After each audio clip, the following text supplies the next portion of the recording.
Ba ba ba boom! Explode.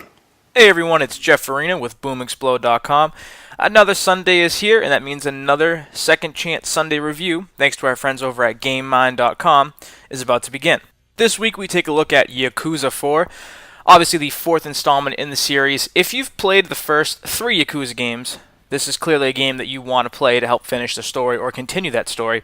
If you haven't played the previous Yakuza games, one great thing that this game does right off the bat is you have a reminiscence mode where you can actually go back and watch all of the cutscenes, or the main cutscenes I should say, from the past Yakuza games that are on the PlayStation 1 and PlayStation 2. So while you're watching them, you'll notice the graphics don't look nearly as good as they do nowadays, and that's actually kind of a cool throwback that you can see that in action. But it does update you to the story if you haven't experienced all of the games. Maybe you played the first Yakuza and missed 2 and 3, maybe you only played 2, maybe you haven't played any of them, and this is your first Yakuza game. This will actually allow you to catch back up. Yakuza 4 takes place yet again in the fictionalized but very realistic Kamuro, where you'll actually play as 4 different characters. And yes, before you ask, Kiryu does make a return in Yakuza 4. The other 3 playable characters, first off, are Akiyama, a originally homeless person, actually a banker turned homeless person who now runs a loan institution called Sky Finance, very generous.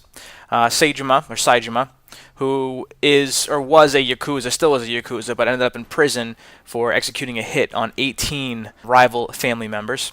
And then Tanimura, who's a detective in the city, and you basically have to run around using the police scanner to help out with incidents and that sort of thing, while also fighting people. Each of the 4 characters do have their own unique side story.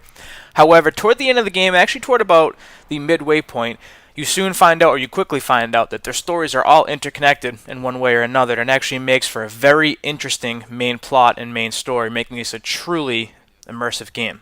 Unfortunately, before you can play anything, you have to sit through about a 20 to 25 minute install time to the PS3 hard drive, where they play a pretty annoying song over and over and over again. The song is very good at first, but it quickly becomes annoying as you hear it on your 4th, 5th, 6th, even 7th time.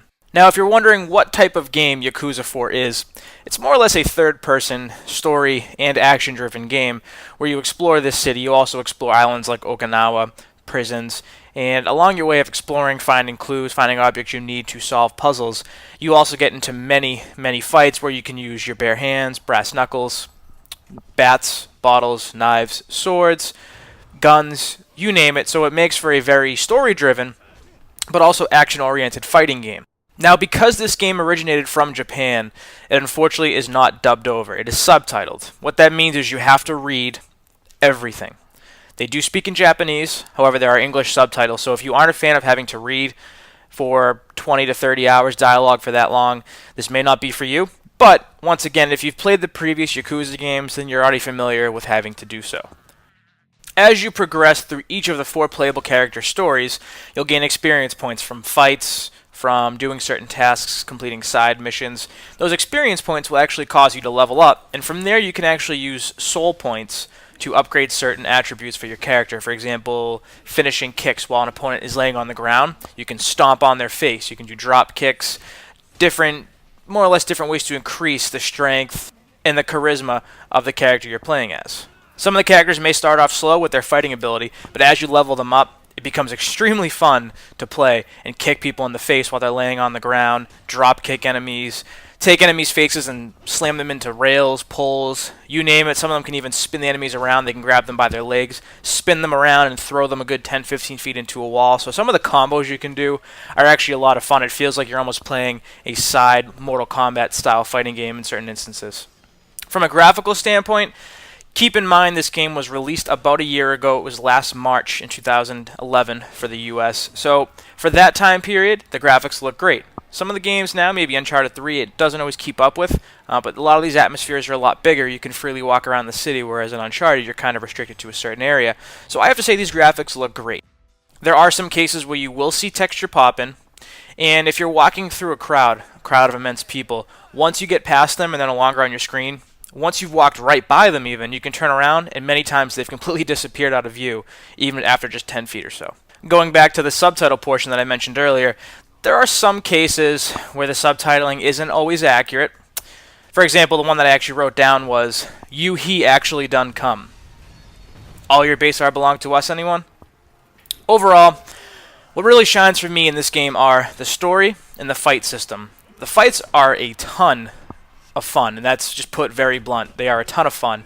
Even when you're just walking around the city and random Yakuza, street punk, or other gang members want to randomly fight you, many games it would be annoying. It would almost feel like you're grinding.